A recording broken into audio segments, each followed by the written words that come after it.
Hi there. Back in 2006 I heard stories about this almighty PC series, Half-Life. Long before I knew what any of this on the back of the box meant, I couldn't tell you the difference between CPU, GPU, QPU, UPU, or UPS. Just what is a gigahertz? On sites like GameRankings.com, Half-Life stood tall as the greatest offering of the long-standing PC. I must play it. They're waiting for you, Gordon, in the test chamber.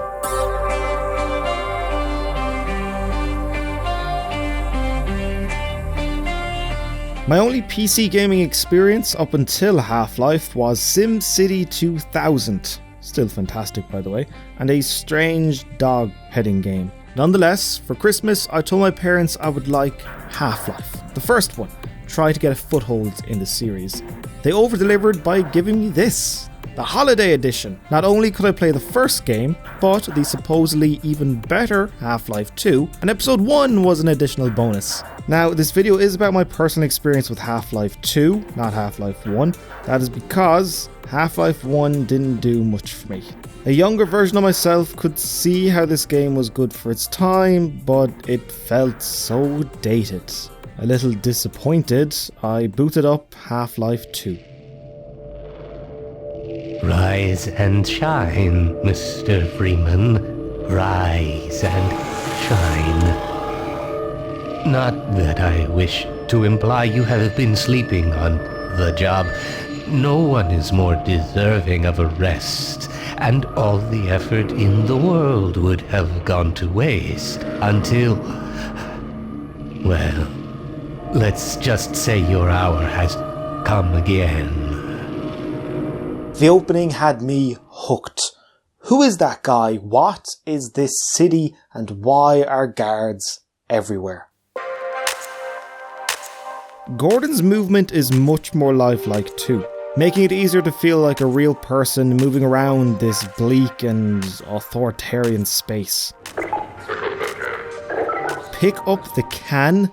Fuck you! Pick it up yourself. I was in this world, setting off on a grand adventure occasionally with my very own hovercraft. Granted, my frame rates took a dive while using it, even on the lowest settings, but I didn't care. Even the duel with the helicopter, which plummeted my frame rate into single digit, was not enough to dampen my enthusiasm. This was unlike anything I had played before, and just when I thought the game couldn't get any better, enter Ravenholm. This is a waking nightmare. The unintelligible cries from the men with face crabs attached to them still haunts me. My only weapon was the gravity gun, and it worked like a charm. The rules of combat had changed. It felt like a new game, slower but more deliberate. Father Gregory, the jovial priest, who aided me throughout the level and valiantly sacrificed himself. Farewell, brother! Hard not to feel guilty riding a buggy on Highway 17, knowing I'm only here because he helped me so much. My adventure continued as I visited the sand traps, Nova Prospect, and finally the tower. At one point I had to check the chapters to see how many were left because this game felt huge. I played it every day for the few hours I could get the computer to myself. I wanted to see where the story was going, but at the same time, didn't want it to ever end. On my march to that final tower, the most innovative weapon I ever used got an upgrade.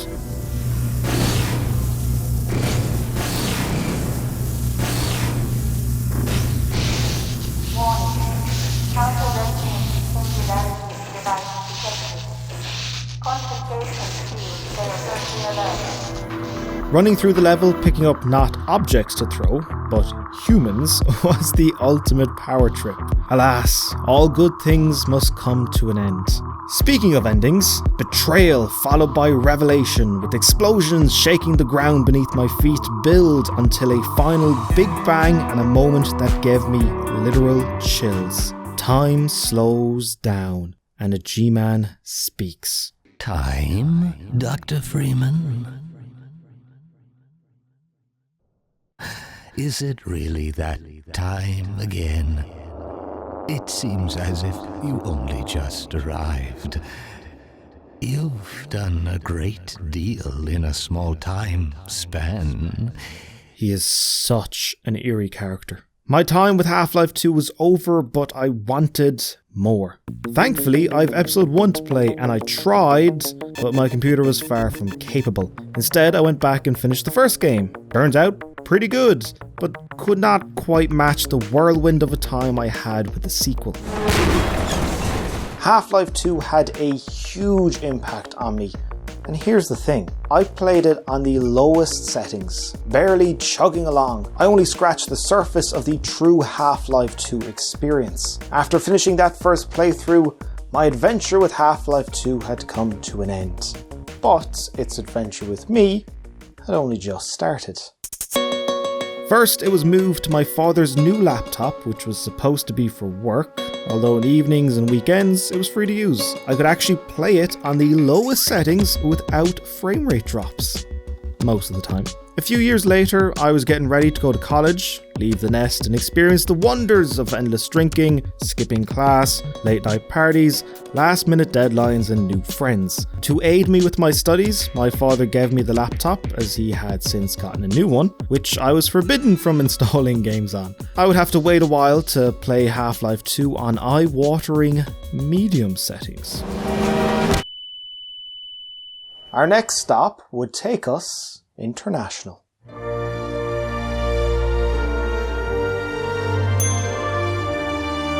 During those months in Sweden, kind of as a reminder of home, I would occasionally play Half-Life 2. Not a full playthrough, but pick some of my favourite chapters. City 17, Water Hazard, and of course, Ravenholm. Eventually, my time in Sweden came to an end. A bid farewell to a country which welcomed both of us with open arms and gave us memories for life, like using the Irish charm to get into an exclusive party or two, one of which was in a mansion, renting a car and heading off in random directions for the day, treating us to stunning sights populated by vast lakes, luscious trees and clear blue skies. Bucket list item, turn to Sweden. Going into the final stretch of my last year in college, I was completely disenfranchised by third level education. Overpriced, bloated with classes like sociology, directed study and maths for a course called digital media design. In 4 years, I only held a camera 3 times and got one single introductory class to video editing. Pathetic. 2 things sucked. College and my job. Working in a petrol station in a rough part of the city. I need to remove them from my life as soon as possible. First, the petrol station. Once I had enough money saved up to buy parts to build my first PC, which I would use to pursue video editing, I handed in my notice. Right at the same time, I was sitting my final year exams. Couldn't give a shit. Just wanted to get them done. In the middle of exam week, my computer parts arrived. Way! Study for next day's exam? Nah. Building a computer is way more interesting. All I need to do was pass the course, not get an A. That degree is going to spend the rest of its existence rolled up in a drawer, never to see the light of day. Where the fuck did I put it? The first thing I did with my new computer was load up Half-Life 2 and bask in the glory of high graphics settings. It was like playing a whole new game. A game which didn't stutter when there was more than one person on screen. This playthrough reaffirmed Half-Life 2 as one of my favourite games. I spent the next few years trying to be a professional games journalist. Failed. Tried being a professional video editor. Failed again. Went broke twice. Took the odd job here and there to keep me going through the rougher patches. During some of those long nights where nothing in my life seemed to be going right, I could always play Half-Life 2 and be transported to a new world where I am the hero of a story, not a wretched failure, still living with his parents, drinking cheap beer, with no social life and doubting every decision of the past 4 years. During a last gasp of an attempt, I landed, miraculously, a well-paying long-term gig that was way above my goal of just surviving and breathed a huge sigh of relief. My finances were secure and the future finally looked bright.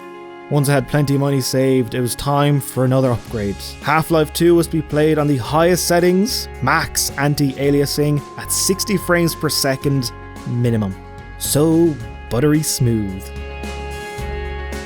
It has been more than 10 years since I first played Half-Life 2, and I still find joy revisiting it for a full playthrough or just some of my favourite chapters. This game has left an indelible mark on me, for introducing me to PC gaming through Steam and for being a constant in my life during some inconsistent times.